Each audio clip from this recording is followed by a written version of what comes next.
practicing social distancing will be held virtually. The meeting is being recorded and will be available to view via the Council's website as soon as is possible following the meeting. Everyone participating today will be accessing the meeting from remote locations.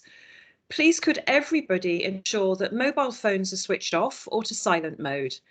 Please do not use your mobile phone at any time throughout the meeting. Members will have received an electronic copy of the agenda. I will ask officers to present a summary of the key points. For the record, the agenda can be viewed on the Council's website. Members and officers will be speaking at various points during the meeting, and those speaking may switch their cameras on at that point.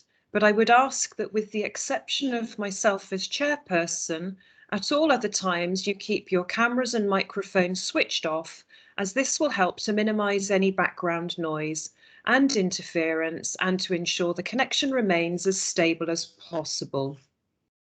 If any members or officers wish to raise a point or question, they should press the hands up icon on the screen hand at the top right hand side of the Microsoft Teams window, and I will come to you in the order I receive requests. Please then lower your hand once that you have finished speaking. Please do not use your microphone until I invite you to do so. The chat button has been disabled for this meeting. In the event that the committee requires to vote on an item of business before it at the meeting, the Democratic Services Officer will ask you in turn to announce your vote, either for, against, or abstain. I will then ask the Democratic Services Officer to announce the decision made by the committee following this process. Officers from Democratic Services will be supporting the meeting and will be monitoring the use of microphones throughout its duration, and where necessary will mute those not being used. I will now proceed to agenda business. So before I start on the agenda, I would like to welcome Caris Lord, who is our new Section 151 officer. Caris, thank you very much for joining us.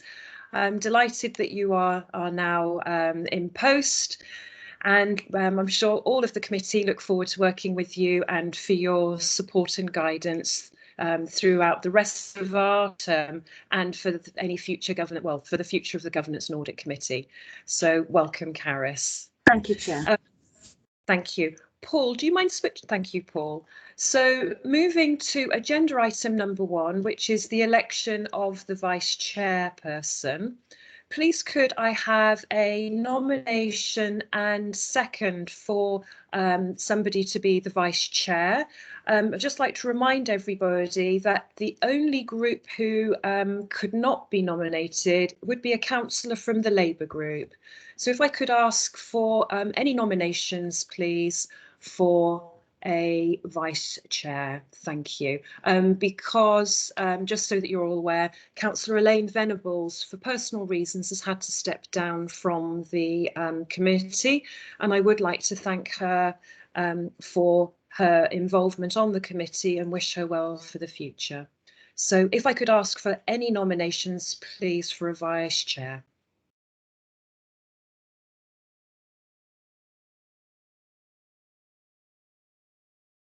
So I can't see that anybody wishes to stand or wishes to nominate anybody as Vice Chair.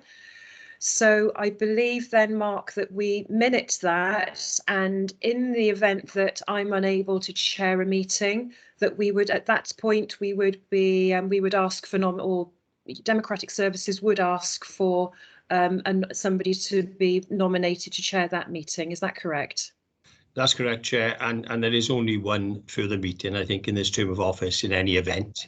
But you know, for formality reasons, we felt it was best to put the appointment of Vice Chairperson on the agenda for this meeting, because there was a subsequent meeting after. But as you say, if you don't attend the next meeting, we'll have to have nominations from the floor to chair just for that particular meeting, Chair. Lovely, thank you. Councillor Tom Beadle. Yeah, thank you, Chair. I'm just wondering if Amanda Williams would accept a nomination.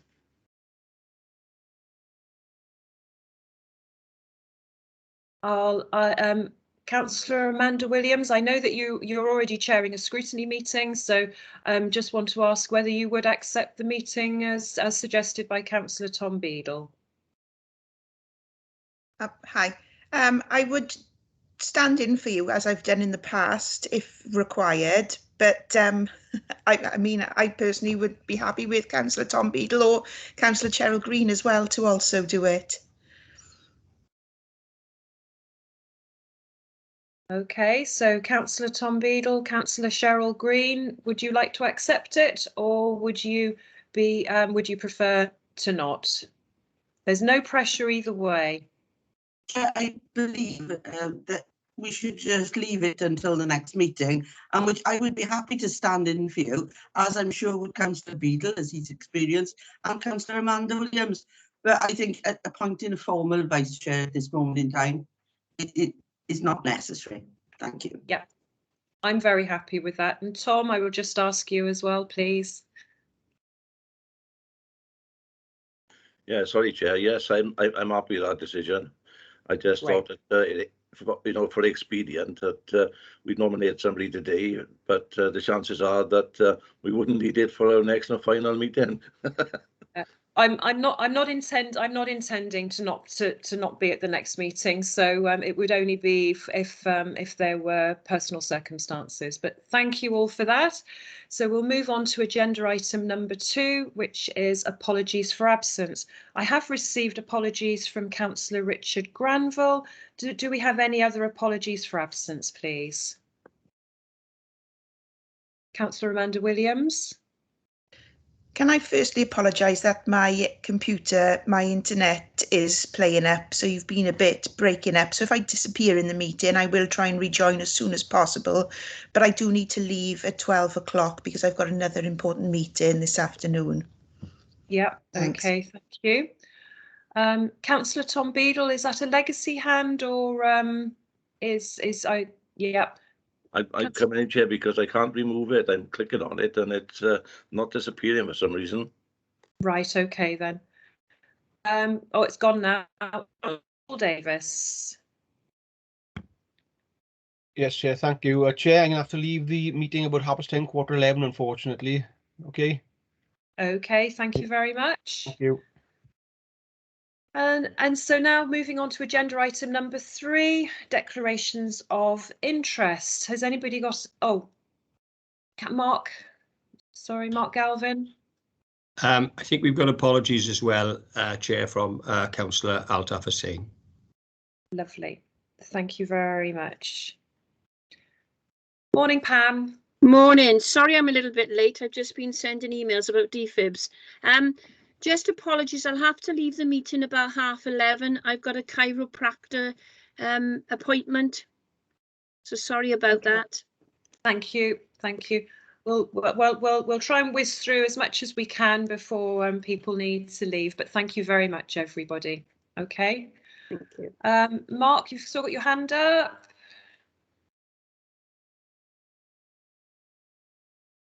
Mark Galvin. Did you want to come back in? No, lovely. So moving on to agenda item number 3, declarations of interest. Does anybody have any declarations of interest, please?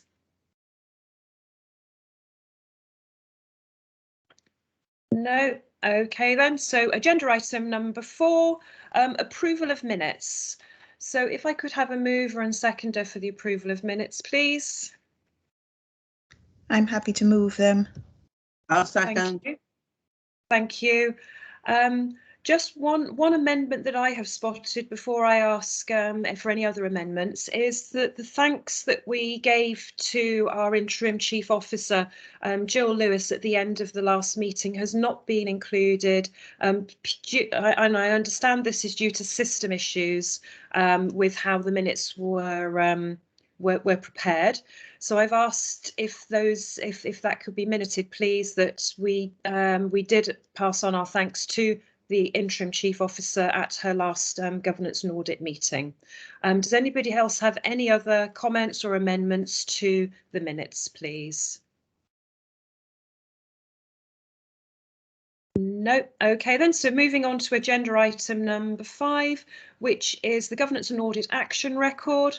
So I will ask Mark Galvin to take us through this report, please. Thank you, Chair. Mark Galvin, Interim Democratic Services Manager.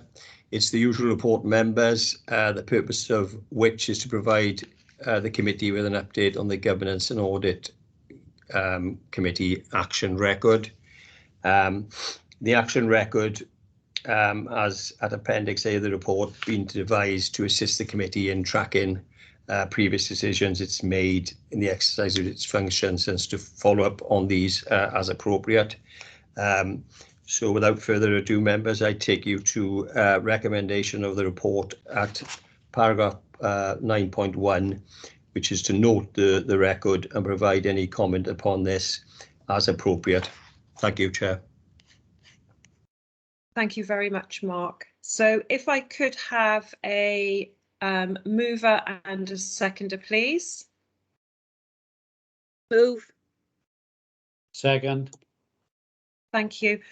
Can I ask Sam on one of the so we have the question from the last meeting for Audit Wales. Are you going to be covering that off in the Audit Wales reports, or would you like to talk that through now, please, Sam? Yes, I could. Thank you, Chair. So basically, my understanding is that the committee wanted to know what we were doing really to have that conversation and to provide that level of understanding for Welsh Government in terms of some of the difficulties and the uncertainty that the Council, well, all local authorities have faced over the last few years. So to provide that assurance, I have some information for the committee. I'll try and be as brief as possible. So basically, we've conducted lots of reviews looking at public finances. So, for example, the financial sustainability reports that we've been looking at over the last few years. And I think they began basically because of austerity, and we were interested to establish how local government managed austerity, and that's been, like I said, for approximately 11 years. Since then, our Picture of Public Services report in 2021, and that was for specifically local government, that did draw attention to the fact that many services were already stretched before the pandemic hit. Then local authorities had to dispense with, I think the figure is about £5 billion worth of grant funding from Welsh Government, putting additional strain on services. And of course, the pandemic didn't start and stop, it's still with us. So again, local government is, coping basically with this new business as usual, whilst trying to recover. So those messages have been made quite clearly.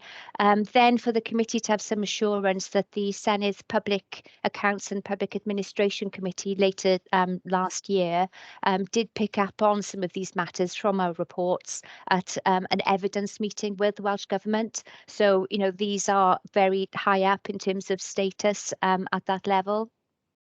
And then in addition to that, we've also commented on short-term funding and the issues around that in our Wellbeing of Future Generations report, and that goes back to May 2020. So that was prior to the pandemic, but we did make quite a few recommendations that were specifically calling on Welsh Government to provide some longer-term certainty, to confirm funding allocations. And there were a few other reports there. And I think personally, and hopefully across Wales now, we have some assurances the Welsh Government are listening in terms of the latest provisional settlement and the fact that that information has now been provided for a 3-year time horizon. But basically, all the reports that I've mentioned, they're available on our website. So hopefully that answers the question. Thank you. Yeah, Thank you, Chair. I'm happy. I'm happy with that. Does anybody else have any other questions for Sam or any other comments on the report, please? No. Great. OK, well, thank you for that, Sam. So now we'll move on to agenda item number 6, which is the Audit Wales reports for the Governance and Audit Committee. So, Sam, if I can hand straight back over to you, please. Yes, I think John was going to start this item to discuss the financial audit element. Thank you. Thank you. So the financial audit work for 2021 We finished the audit of the statement of accounts and the opinion of that was provided on the 23rd of July 2021. We've also finished the audit of the annual returns for Porthcawl Harbour and Coy Church Crematorium 2021, and those opinions were provided the 23rd of July and the 27th September 21. In terms of the grants work for 2021, we've almost come to the end. We've got some work outstanding on the housing benefit claim and on two other smaller claims, which are going back over a number of years. So we've had a few problems getting some information on that, but we're almost finished on those two. Also, in terms of our 2021-22 financial accounts audit, we've just commenced the planning work for that. And we'd be hoping to agree timelines for the audit of the accounts and delivery of the draft accounts to us for audit within the next month. Thank you. I'll pass back to Sam now for the performance auditor. Thank you, John, and Thank you, Chair. So the performance audit work programme for 21-22, I'll just focus on the current items to provide an update since the last committee. So the first bit is around the assurance and risk assessment. So we are due to present to CMB our findings on the 16th of February. But it's also worth my saying that this year we do intend to provide this committee with an output from this piece of work. So we're hoping that that will happen later this summer. The Springing Forward review, we have just completed field work and are in the process of collating our findings. So we intend to report on this hopefully early in March. The follow-up review of disabled facilities grants, this will feature as part of the assurance and risk assessment report that you will receive later this year. And the review relating to the Cwm Taf Morgannwg Health Partnership work, the field work again has finished, and we're in the process of organising a field work sort of workshop with the 4 sovereign bodies, and that's going to happen early March, so we will report shortly after that. In terms of the remainder of this report, I don't propose to go through this in any detail because this has already been reported to previous committees, but I will update the committee in that we have just published an LG study report on emergency services, and that is specifically around joint working between emergency services, and that is available on the Audit Wales website. I don't know if there are any questions there, Chair. Thank you very much, Sam, for that. So opening up, does anybody have any questions for Sam before we move and second the report, please?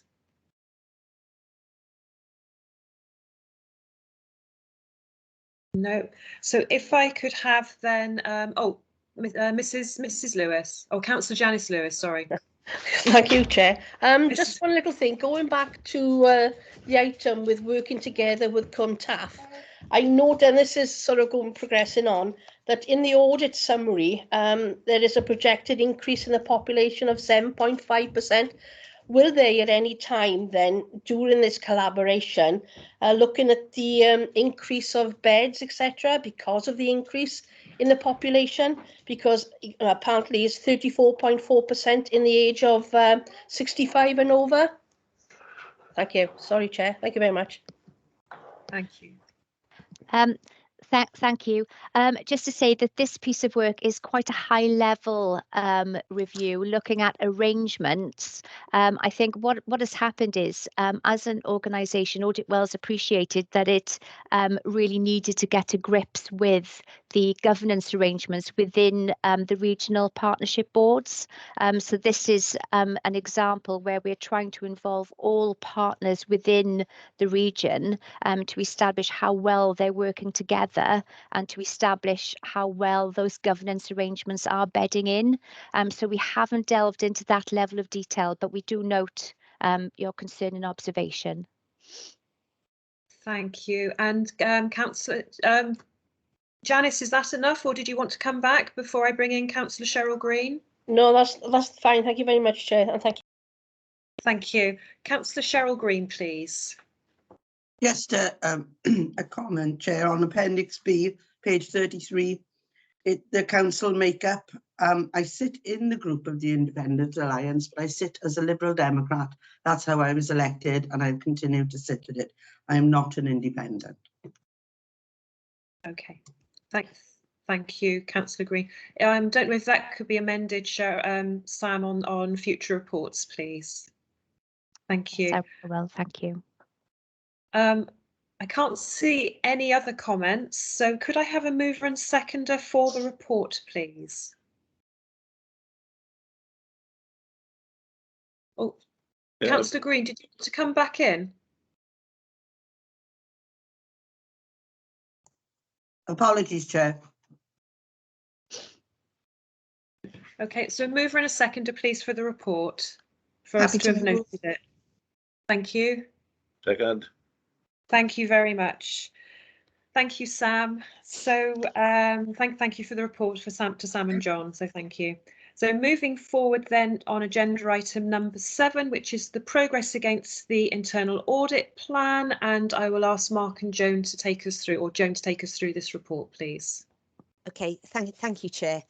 Sorry, Sam, have I missed something? You've got your camera on. We also have the item, the annual audit summary.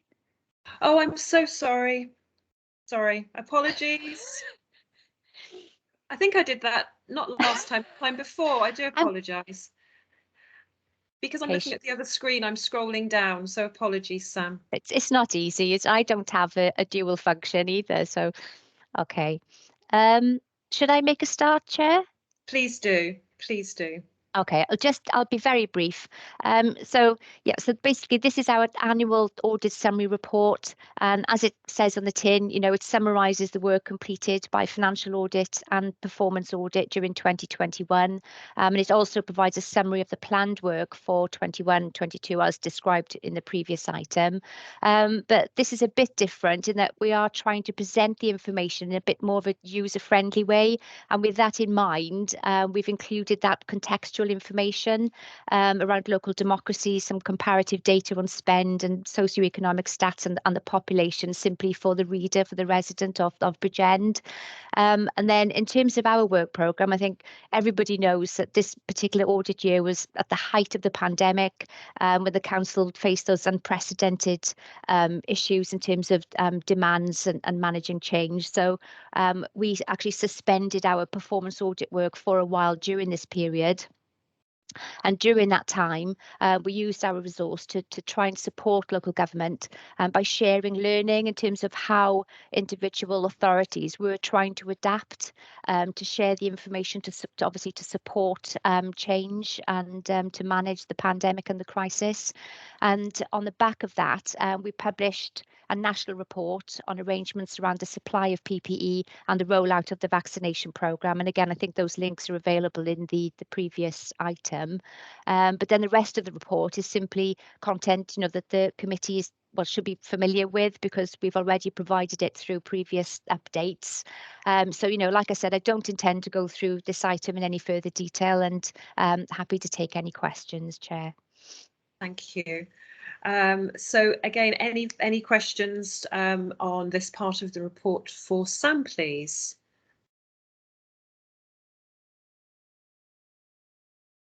No, I can't see any hands going up. So thank you very much, Sam, and apologies again. You. Thank you.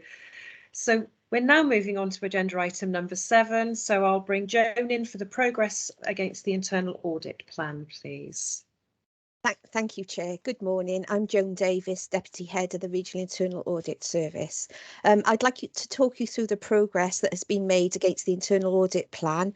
As you all know, the purpose of this report is to provide members of the committee with a position statement on the progress being made against the audit work included and approved within the internal audit plan, which you as a committee approved in June 2021. Progress made against the approved plan for the period 1st of April to the 31st of December is attached at Appendix A.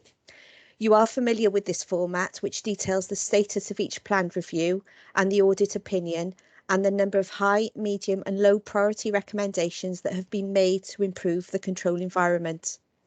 You can see at Appendix A that as at the 31st of December 2021, 14 audits have been completed and have resulted in an audit opinion being provided.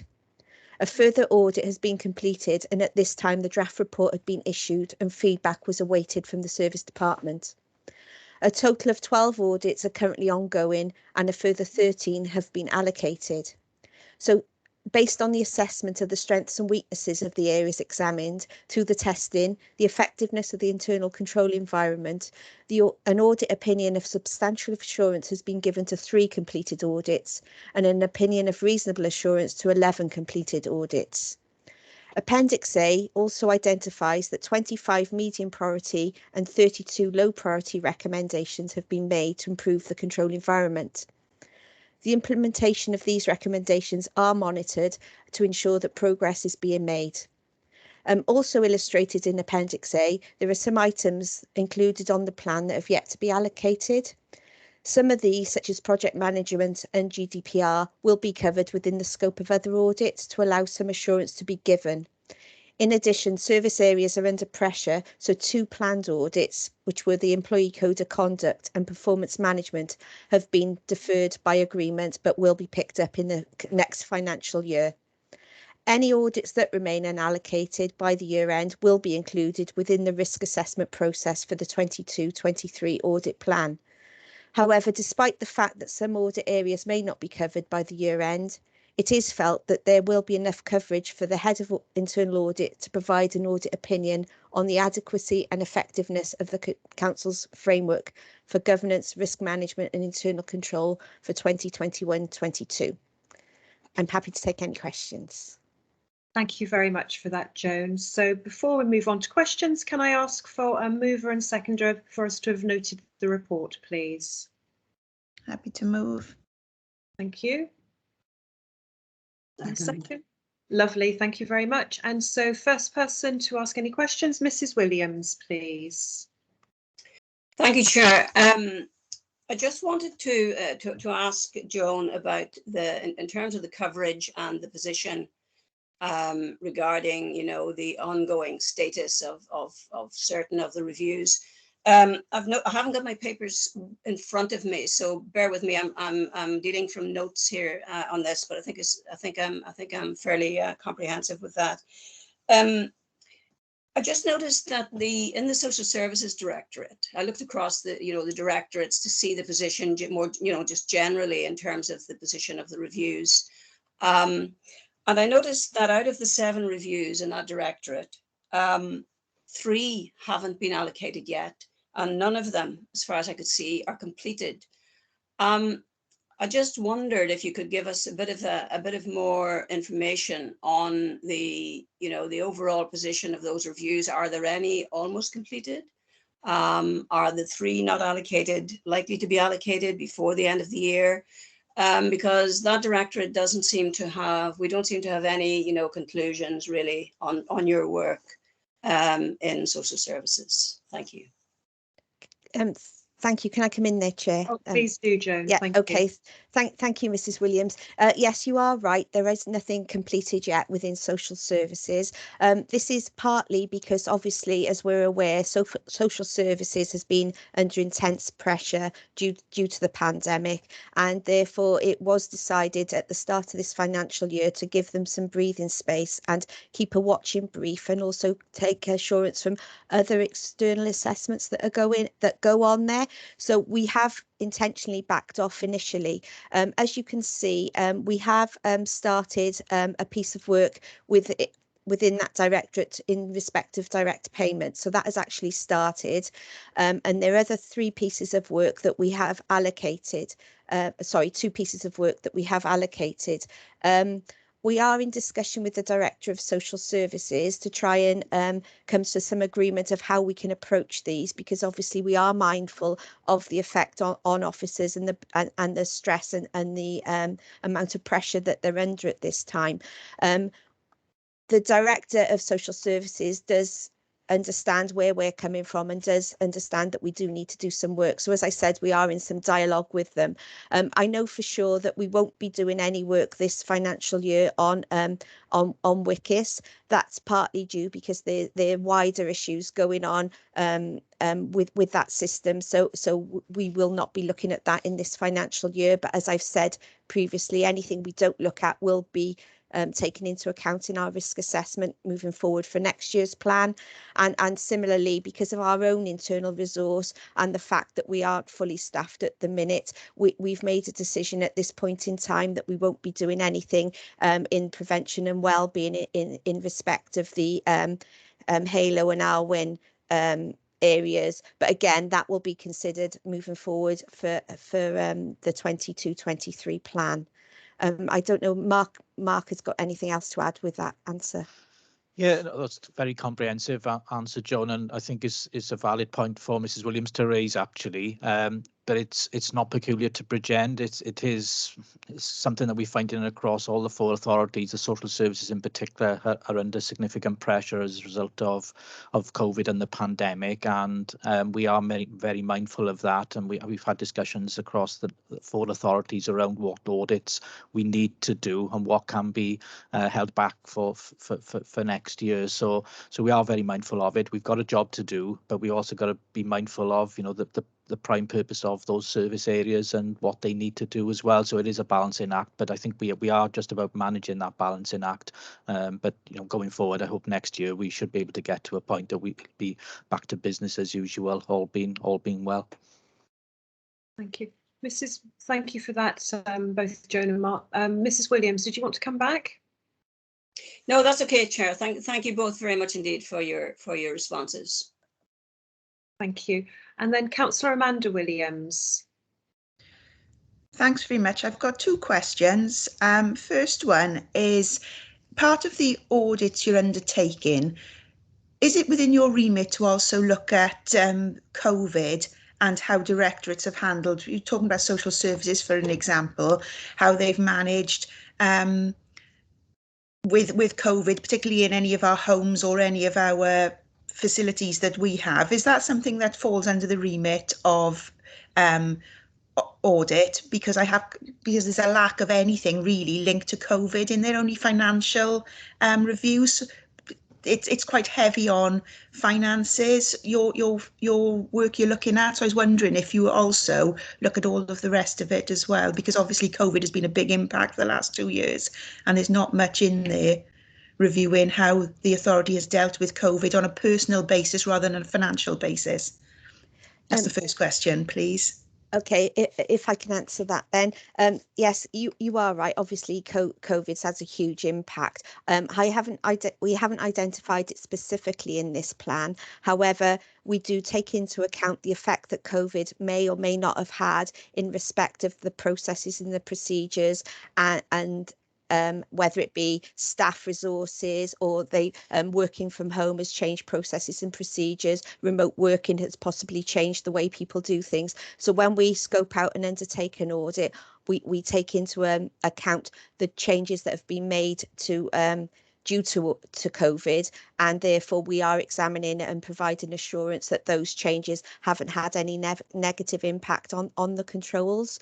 As far as schools are concerned, we send out a questionnaire to them, but we've tailored that to try and pick up the areas that may have changed due to COVID, and to try and make them aware of the controls that still need to be in place, even though they've been under intense pressure. And we get assurance from the schools via that control risk self-assessment that tries to highlight what needs to be in place, regardless of the fact that they have been under pressure and things may have changed. Similarly, in other directorates, we have tried to touch base with them to try and identify where the pressures are and provide advice and guidance if, for example, remote working, etc., has meant that their processes have had to be amended.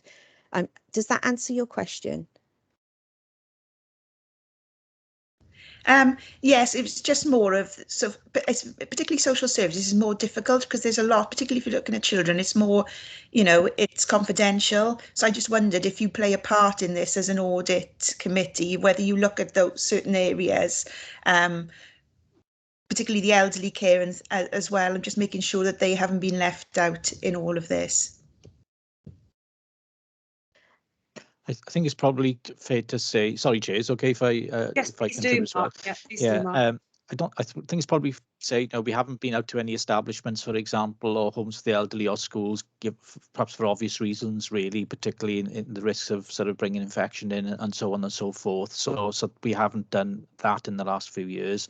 And we haven't looked at the detail of sort of service delivery as such. It's been more around the governance and the risk management arrangements and the work and the processes that were introduced as a result of working remotely and the pandemic. So we've done quite a lot of work on that. And one of the things that we did last year as well, we issued quite a detailed questionnaire to all 4 authorities to understand what had changed, what arrangements been put in place, whether we could place reliance on those sort of controls. So we've done quite a lot on it, certainly last year, and we've still added the relevant parts to different audits during this year, but not perhaps around individual sort of service delivery and impact on individual sort of clients or client groups. So I'm not sure if that answers your question exactly.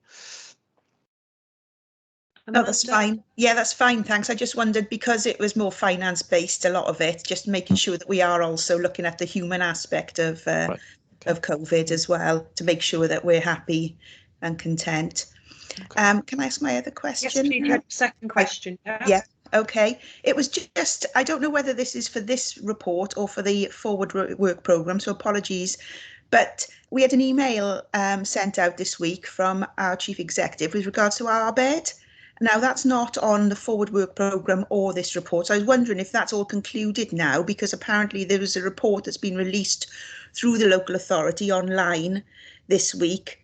And I was wondering if we were having an update on that as well, and your findings. Thanks. That's my final question. Thank you. Joan or Mark, are you able to answer that, please? Yeah, we're aware of, that there's been a summary report put on the website this week, which summarises our very detailed report that we did a few years ago.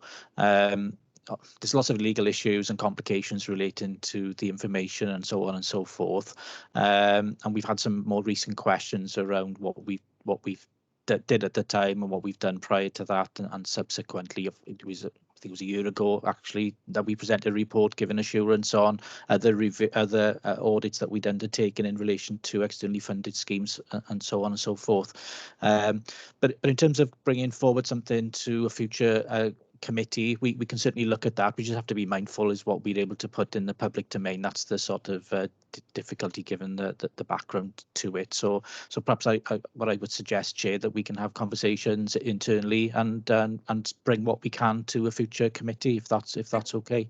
I think that would be very helpful, Mark. And if it is at all possible for it to be brought forward to, depending in line with any legal advice and any hoops we have to go through, it would be helpful if it could come through to the March Audit Committee, simply because this then is it's something that was raised during the term of this council, and I think it would be good for these committee members to actually be able to understand and then address. We don't know what the makeup of the next committee is going to be, so if there are any concerns, they can be raised during this council for the next Governance and Audit Committee to take forward if, as and when, and if appropriate.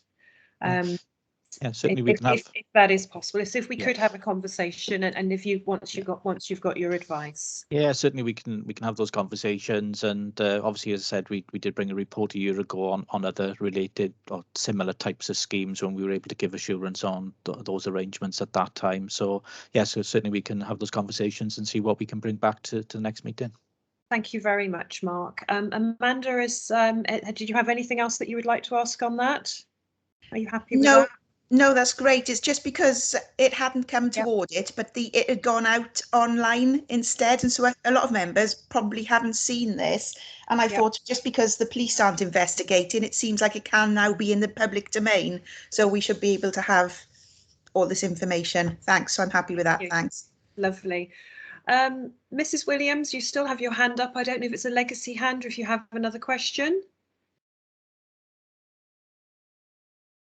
No, and oh, it's gone back up again, but I'll bring in Councillor Tom Beadle first, please. Yeah, thank you, Chair. I was going to, in fact, Councillor Amanda Williams' last comments was the comment I was going to make. I was quite surprised to find that this information is in the public domain before we as a council had an opportunity to see it. It's rather inappropriate that we should pick up this this information via the social media when we hadn't it hadn't come to committee and certainly hadn't been circulated to members. But it does raise many questions, and I welcome your comments to colleagues there about making sure that that information comes back to us for our next meeting. Thank you, Tom. Okay, thank you very much. And we will do our best to bring that back then, Tom, yeah, for the next meeting. Okay, so if there aren't any further questions, I thank you both to Joan and to Mark. Oh, actually, before we move on, Mark, are you able to just give us the latest update on the restructure plans and the restructure progress, please, before we move on to the next agenda item? Yes, certainly, Chair. Basically, I'm pleased to be able to inform the committee that the restructure was completed in terms of the HR process prior to Christmas, so all staff were matched to appropriate posts and so on. As members will be aware, we've had historical vacancies in the service, and I'm pleased to be able to say that the jobs are being advertised next week across all 4 councils as a starting point. So they'll be advertised internally to all 4 councils, so we'll be able to hopefully attract interest from those and hopefully make some appointments. If we don't think there's anybody quite suitable, we'll be obviously able to go external, but I'm pleased at last to be able to give that positive news. Thank you. Great, thank you very much. Councillor Pam Davis. Thank you, Chair. Just really to ask Mark, I know that maybe we've been employing different people, etc. How is it going with redeploying people? Because obviously people have had to be mixed and matched and put in maybe areas that they're not used to, etc. And maybe a certain amount of training that's got to be given. How have you found? I think most people have been amenable with all of this going on. How have you found that area? I'd like to know. Thank you. In terms of redeployment, what we did find in the first year, obviously there was a requirement or a request for staff to be redeployed to support sort of critical services. So that did happen to some extent. I'm trying to think, we had about 3 or 4 staff who were redeployed to support the COVID effort in a number of different ways, whether that was in relation to revenues and benefits or supporting track and trace and so on. That didn't go on for too long. It did go on for a short period. People were happy to help out, you know, for that period of time. So that was only for a defined period of time, but people were happy to help out where they were able. It's that balancing act, isn't it? We still got a job to do, but obviously in the critical phases of COVID, people were happy to assist wherever they could. But from that point of view, things have got back to more of a normality. Thank you for that. Thank you, Chair. Thank you. So thank you again to both Mark and Joan for that, and we will now move on to agenda item number 8, which is the update on digital transformation. And Caris Martin, I think Martin's taking us through, but Caris, you taking us, introducing the report, is that correct? That's correct. Thank you, Chair. Just for the recording, my name is Caris Lord and I'm the Chief Officer for Finance, Performance and Change. And thank you for your welcome at the start of the meeting, Chair. So if I could just introduce this report, and as you said, Chair, Martin and Phil are here should we have any questions that members have. So the purpose of this report is just to update committee on the digital transformation programme, and the report does outline the work that's been done in relation to the programme up to this date. So it does report on the development of the single digital platform, the development of the digital strategy back in September 2020, and also the establishment of the Digital Transformation Programme Board, which first met in October 2020. I understand that the committee has already looked at the Audit Wales report entitled Review of the Council's Arrangements to Become a Digital Council at a previous meeting. So just an update, Chair, on some of the things that have been completed more recently. So there have been some development on systems changes. We've done some work in promoting and supporting digital activities, and also the governance arrangements in relation to the Digital Transformation Board and how the work being done is being reported within the council, so that you'll see that now there are regular reports through to the Corporate Management Board in relation to the digital work as well. So the details of these are shown in paragraph 422 in the report in front of you. And there's further work to be done and further development to be done, which will be discussed at the next Digital Transformation Board meeting, which is actually next month, so coming up very soon. You'll also note that funding has been allocated to support these developments. And this is obviously regularly reported via that transformation board.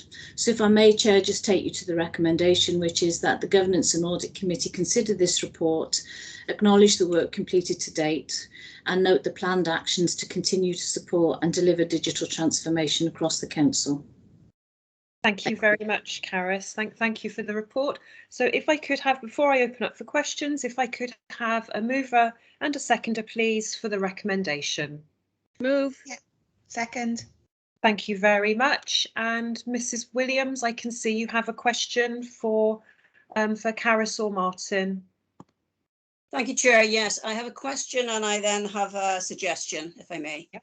Thank you. We talked about this strategy, and it was covered in a previous meeting last year.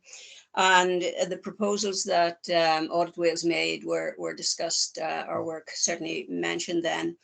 I'd just like to know a little bit more about the third proposal, because whilst the report covers, and it's very welcome, by the way, the progress that's been made, and very much I acknowledge that the work that has gone into this. But the third proposal, we seem to be a bit light in terms of the coverage of progress with that, and that's the proposal about, culture change and embracing change and improving the culture to support that. I just wondered if there could be some comment made on that, please. And then I do have a suggestion. Perhaps you'd like me to cover that later. Yes, please. Yes, if we deal with that bit first, then I'll come back to you, Mrs. Williams. So, Martin, welcome. Thank you, Chair. For the purpose of the call, my name is Martin Morris, Head of Partnerships, and thank you, Mrs. Williams, for the question. I think this is the most difficult topic of them all, is in terms of culture. It's what we've set out following the recommendations in terms of Welsh Audit, in terms of setting up a digital champions, and that's about us having officers at that ground level, actually looking at and champion those elements around digital transformation. Albeit the concern when you talk about transformation, is it going to be impact on jobs, etc. We've been really inclusive around the views of transformations about alleviating tasks to allow officers to have more time to do richer tasks. We've included, in terms of a board, the trade unions, so we've had visibility from that perspective, but the culture is driven from the chief exec down through the organisation. We have a number of boards operated in terms of the new ways of working and information disseminated through to the officers in terms of how the future is working. So it's really driven from the top down, from the chief exec, and the Digital Transformation Board supports that in terms of accessing for new ideas and opportunities to drive change within the organisation. So we're trying to strengthen that as an organisation, not just through the digital board. Mrs. Williams. Thank you. Mrs. Williams, did you want to come back in on with any comments? Yes, please. Just briefly, Martin. I'm just wondering, have you found any benefit coming out of the last 2 years of enforced digital working virtually for staff?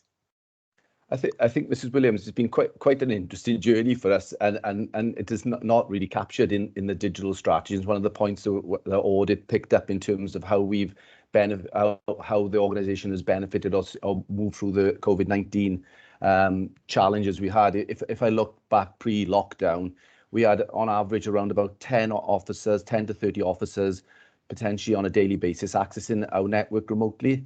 The minute we locked down, we moved from those 10 to 1,700 concurrent connections, and the investment and the drive in terms of the organisation from ICT perspective, in terms of upgrading and facilitating additional laptops, devices for officers, was really quite quick. And I think we were one of the only authorities, or one of the few authorities, that didn't even have to bring our call centre staff into the office because we managed to deliver that remotely, which has been a real benefit.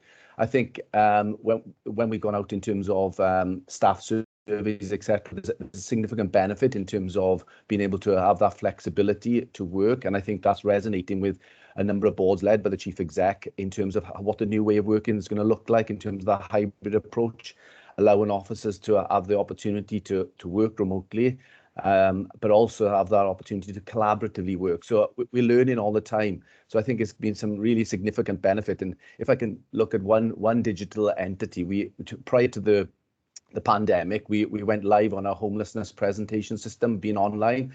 And I was speaking to the officer responsible, and I said, I don't know what the uptake's going to be like this, but unbelievably, the pandemic has driven that channel and enabled us to support very difficult cases in terms of remotely from a homelessness perspective. So it's been really positive, albeit, the well-being, etc., is really conscious in terms of organisation. And we've got a well-being officer now who's focused on ensuring the right tools are in place to support staff that's going to work in a different way. So there's been lots of benefits, but we are also cognizant of the fact that different ways of working presents different challenges to everyone, and looking forward to with restrictions reducing to allow us to work more in a hybrid and more sort of collaborative method. Thank you. Mrs. Williams, did you have a further suggestion or a further comment? Yeah. Yes, I do. Thank you. And thanks very much for that response. It's actually very heartening, isn't it, to hear that. Yes, my suggestion is about the table of projects that you've provided. What I would make a suggestion really that there is a bit more definition given to this table, if it's possible, in terms of the financial resource, perhaps, per project that's committed, and the level of completeness. I think those two aspects would be very useful as part of the information for the committee, and indeed for other committees of the council. So perhaps you could give that some consideration, please. Thank you, Mrs. Williams. I think that's spot on, and I'll speak to Caris about. Obviously, we've got that information ready and available. Phil's team collates that in terms of highlight reports, and that's what we deliver. And that's one of the challenges we had from audit in terms of ensuring we've got that line of sight, not just at the officer level, but also at political level and member. So that's where the highlight reports. So I'm pretty comfortable we can provide that necessary data to give you that level of scrutiny, and we'll do so for the next one. But I'll just firm that up with Caris for the next report. Thank you very much. That's great. Thank you. And Phil, I see that you've put your camera on. Was there something you wanted to add, please, on that in addition to what Martin has just told us? Thank you, Chair. No, it's fine. I put my camera on because in case I wanted to come back to respond to Mrs. Williams's. But I can't just reassure it. No, we have got that information ready at hand, so we'll make sure that's included in future reports going forward. Thank you. Thank you both. And does anybody else have any other questions for Martin or Phil? There was just one other point that I wanted to bring up, and that was around complaints. So as the committee is aware, we have been concerned with the management of complaints in the authority, and the working party has been set up. And a suggestion that was made at the working party's meeting with our monitoring officer this week was that complaints, a complaint system is looked at within the digital transformation strategy. So I just wanted to make the committee aware that we have already made that suggestion. And I think that both Martin and Philip are the lucky recipients of that suggestion. So I'm sure we'll all look forward to understanding what can be done to improve on the complaints side as well within the digital transformation programme. So, but not expecting you to give us any updates today, guys, because I know that it's too soon. But Mrs. Williams, you still have your hand up. Did you want to come back on something else, or is it just a time lag? No, sorry, apologies, Chair. I shall try and sort that now. No, that's fine. That's fine. OK, well, Martin and Phil, thank you very much for joining us today and for presenting the report and answering any questions. You're very welcome to stay for the rest of the meeting, but also understand if you need to leave. But thank you very much. OK. Thank you, Chair. Unfortunately, I've got another meeting, so after this one, I'm going to just jump off. That's OK. Thank you. Cheers. Lovely. All the best. Thank you very much. Bye. Thank you all. Thank you. So we're now moving on to agenda item number 9, which is the Treasury Management Strategy. And Caris, I'll ask you to take us through the report, please. Thank you.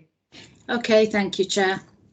So the purpose of this report is to present to this committee the draft Treasury Management Strategy for the coming financial year. As you know, the Governance and Audit Committee has an important role to play in overseeing the Treasury management functions for the Council. So the function as a whole is regulated via the Local Government Act 2003 and also by the CIPFA Prudential Code for capital financing in local authorities. And these requirements state that the Council must approve a Treasury Management Strategy before the start of the new financial year, must improve an investment strategy prior to the start of each financial year, and also must approve a capital strategy, which is a summary document which will be approved by full council, which covers capital expenditure and financing, treasury management and non-treasury management investments. And this later document will be presented for approval by council in February. So the draft Treasury Management Strategy for the coming year is attached as Appendix A to your report today.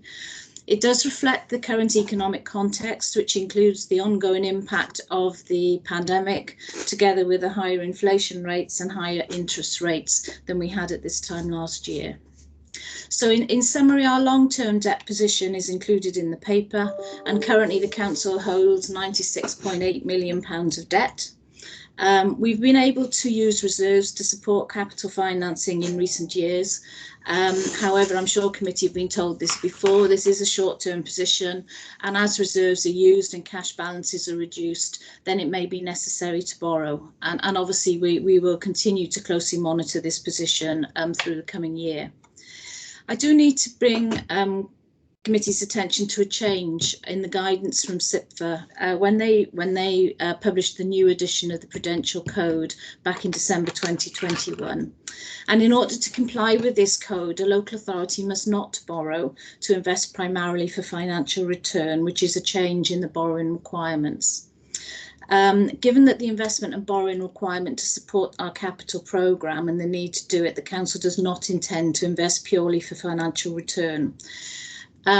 Members may well be aware that we do have a small holding of these types of investments, which we've held now for many years, and they are generating income for the council. There is no intention under this guidance to look back at those investments that were made a number of years ago, and at the current time we don't anticipate that CIPFA will require us to look backwards. But obviously we will keep an eye on that, and if it changes, then obviously we would make committee aware of that. So just in relation to our investments, the Council held £77.5 million of investments at the end of December 2021. But again, these are estimated to reduce during the financial year. Just to reassure committee as well that these funds were placed with approved investment counterparties and the limits with them remain the same as those for the current financial year for the new financial year, and they are also in line with the latest advice from our Treasury management advisors. So this strategy will be presented to Council for approval as well in February. So if I may, Chair, I'd just like to take to the recommendation, which is that committee give due consideration to the draft Treasury Management Strategy for 2022-23 and recommend that it's presented to Council for approval in February. Thank you. Thank you very much, Caris. So if I could have a mover and seconder for the report, please, and then we will go on to questions. Move. Thank you. Second. Thank you very much. So does anybody have any questions, please, for Caris on this? So Councillor Cheryl Green, please. Thank you, Chair. Just a very quick question. On page 65, where the net debt, which I think is a very important figure, is identified as 36.7 million.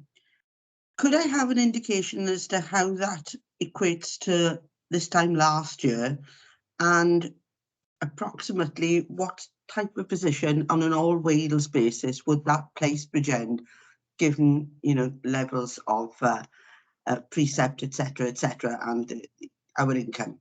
Thank you. Thank you. Caris, Deb or Nigel, are you able to, do you have those figures to hand, or is this something that, Nigel? Hi, yes, I was just going to say, we don't have the figures to hand. I was going to try and quickly look back at last year's sort of strategy, which isn't to hand either. But can I suggest that we can take that question away and then provide a response to that, if that's okay with you, Chair? That's okay with me, Cheryl. Are you happy with that? If we have an email response out to all the committee members, please. That would be fine, Chair. I'm just interested to see what ongoing impact COVID has had on our debt, if any at all. Thank you. Thank you. Yeah, thank you very much, Nigel. That would be really helpful. So that's great. Thank you very much. So, and Deb, if you'd like to come in. Yes, thank you, Chair. For the recording, Deborah Exton, Deputy Head of Finance. Just on the back of Nigel's, I mean, he can provide much more detailed information in the response, but looking back at last year's at the same time, we had £53.5 million worth of net debt. So the figures actually come down this year. But obviously we can have a look at the detail behind that and get some more information out to committee. Thank you, Deb. Could that be because of because of all the grant funding? Because I know that we were awash with cash at the year end, weren't we?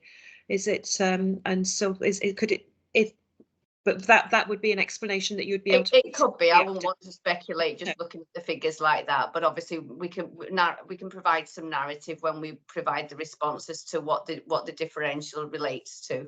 Lovely. Thank you very much, Deb. Thank you. Right, so if there are no more further questions on that agenda item, I'll thank the officers for all of their input, and then we'll move on to agenda item number 10, which is the corporate risk assessment. And Caris, I believe you're going to take us through this one as well. Thank you. I will, thank you, Chair.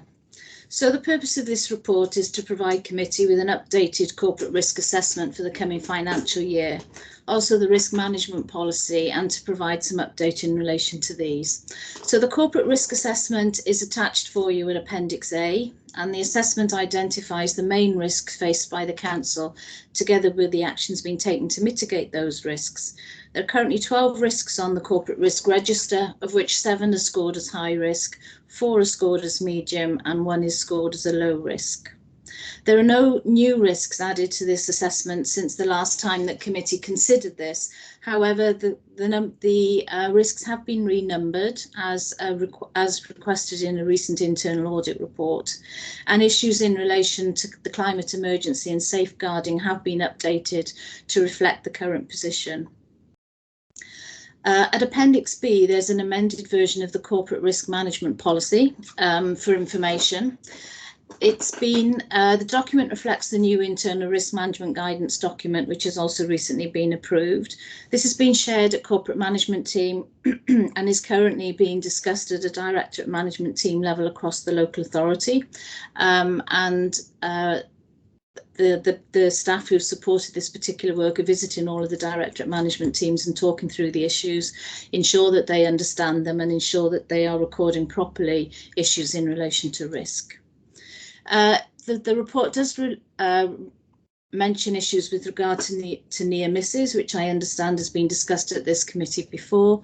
An e-learning module has now been developed to promote this particular piece of work and to ensure that there's a raising of awareness with regards to this policy and procedure.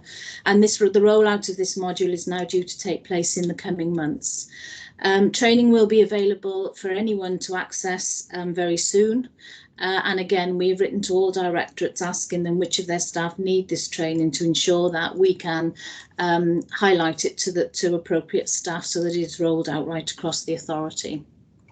So if I may just take you to the recommendations, Chair, which is that we're asking committee to consider the corporate risk assessment at Appendix A and to approve the updated corporate risk management policy at Appendix B, including the timeline at Appendix 2 within Appendix B.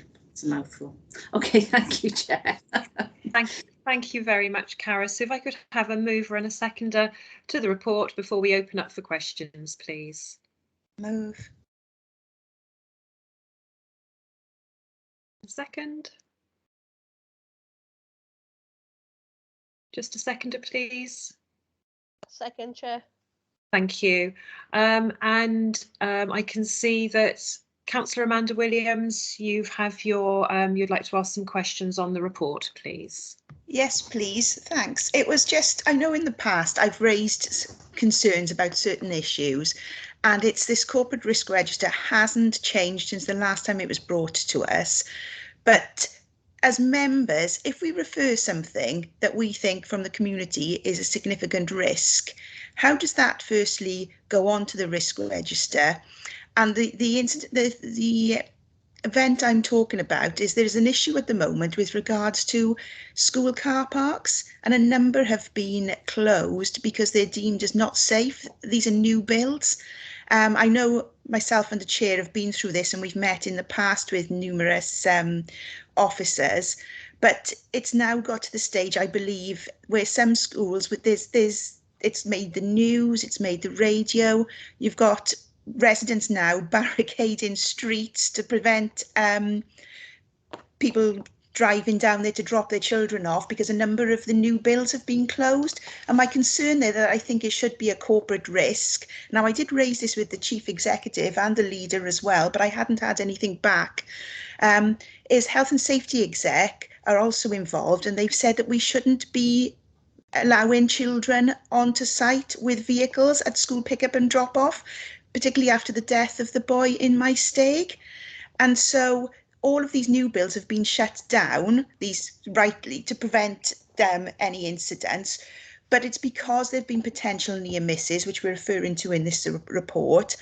And also my concern is going forward is potentially these schools will be in breach of planning because they haven't adhered to having these drop-offs. So I think there's a significant risk with regards to planning and child safety here that I'm alarmed hasn't been added to this risk register since last time, considering I'm aware, because the health and safety executive copied me into correspondence, that they've raised it with the local authority. So I'm wondering how and how long it takes for these sorts of risks to make it to the risk register.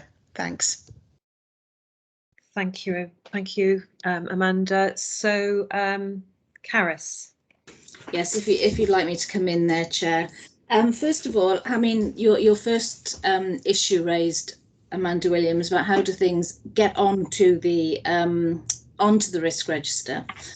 Whenever anything is raised, obviously it's referred to the relevant service area and they will address it, and if it can be addressed, then it will be addressed. If, however, it needs more time, it will be discussed. All the directorates have their own risk management processes in place, and they will be dealt with and escalated to their management teams as appropriate.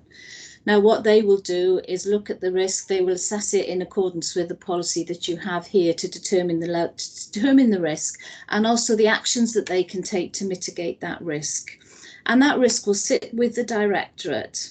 And there are a number of reasons why it may then escalate. One is that actually the directorate is unable to mitigate those risks within its own resources, or it's a risk that has a wider council perspective. So, for instance, it may not be within the gift of one particular service to be able to manage that risk. And also another issue where it would escalate up onto the corporate risk register would be if there are significant issues for the council as a whole to manage.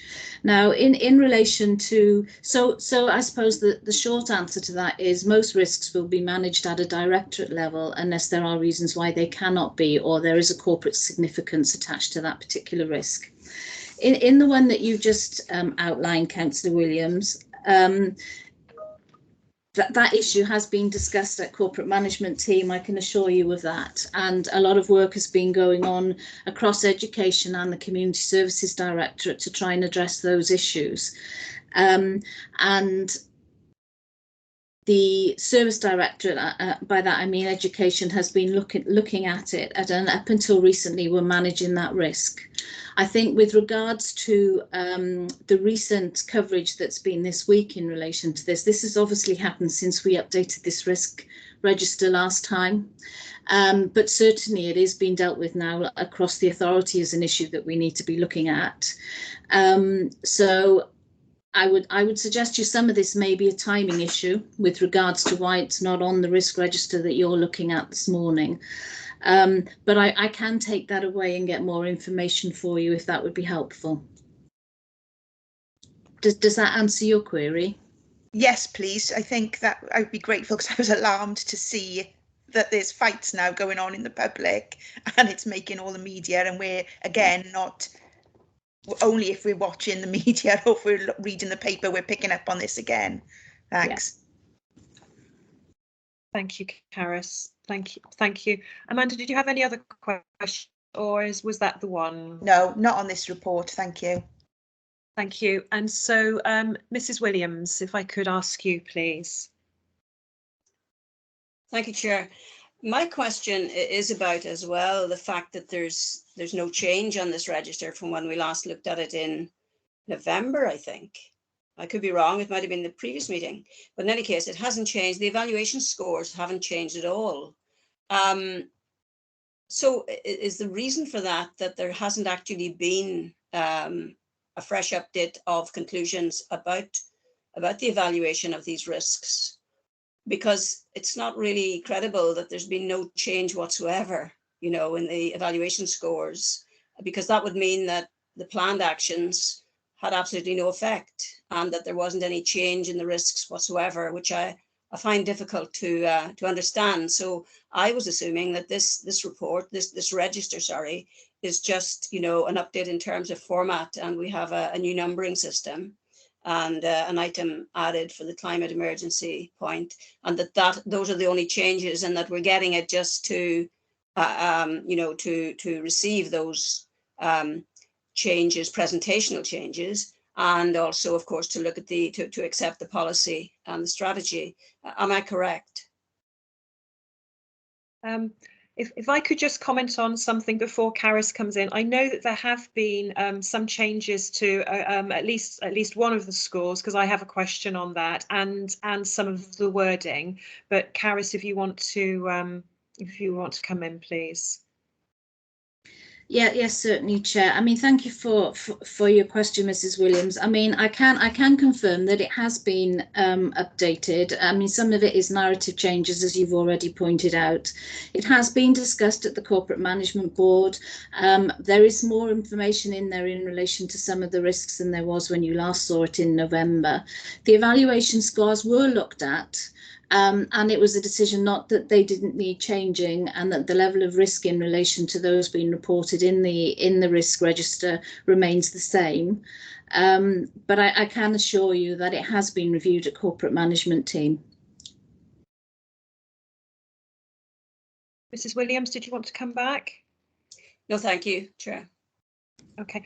one of the questions I have is on social services 2019-01, which was the old risk number 6, which was around safeguarding, and there is an increased gross score with but the same net score. Now, there has been updated wording, which does give more clarity on the actions that have been undertaken. But in my view, I think it is just more clarity rather than new actions. So as there is an increased gross score, I am concerned that the actions that we have underway are actually sufficient to keep the net score the same.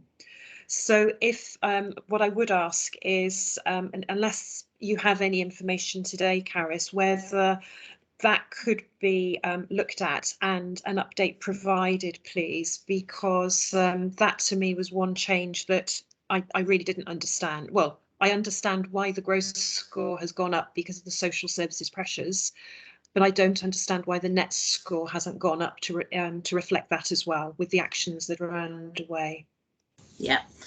What I can say, Chair, is that the director did review it and was happy with those scores, but I do understand that you would need more information possibly to reassure yourself about the mitigating actions being taken. So if I can, Chair, I'll take that away and provide some information to committee. Thank you. Yeah. Thank you very much. And then the other thing was on Wikis.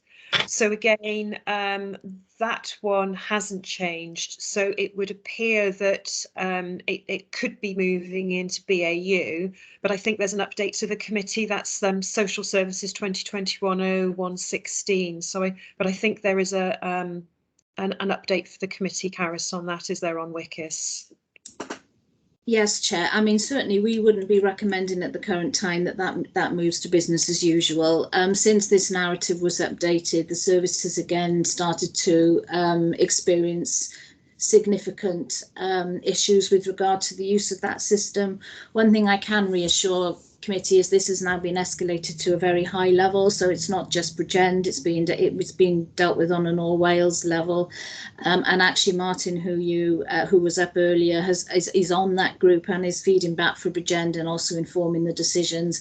I am informed that there's some significant upgrade work being done on the system over the weekend, and the hope is that it will make a difference and will bring that system back to being stable. So at the moment, Chair, I wouldn't be recommending to you that we would move that to business as usual. I think it's an area that we need to keep a very close eye on. Thank you. So and if so, the actions can be updated then to reflect the work, and I appreciate the timing differences, particularly after the upgrades have gone through this weekend. Yeah, will do. Mrs. Williams, did you want to come back? Sorry, Chair. No, it's my sensitive hand again. Sorry. It's the sensitive hands can happen all the time for lots of people, but thank you. Any other questions for Caris or the team, please, on the corporate risk assessment? No. So thank you, Caris, again for that report, and we will then move on to agenda item number 11, the forward work plan. So is it Caris who's taking us through this, or Deborah? Deborah. I don't mind taking you through this, Chair. For the recording, Deborah Exton, Deputy Head of Finance. As you know, this is a standing agenda item, the purpose of which is to seek approval for the updated forward work programme for the remainder of the 21-22 year. And the forward work programme enables the committee to ensure that due consideration is given to all of its functions, including those set out in paragraph 3.1 of the report. So the forward work programme in Appendix A sets out those items that are due to be considered in the last meeting for 21-22, which is to be held on the 31st of March. And they're also shown in the table in paragraph 4.2.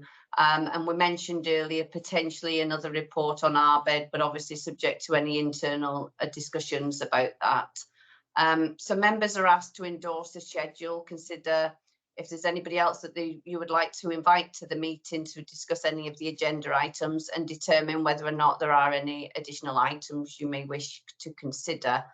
And we mentioned in paragraph 4.3, obviously there may be additional reports to be presented to the committee as a result of the Local Government and Elections Wales Act.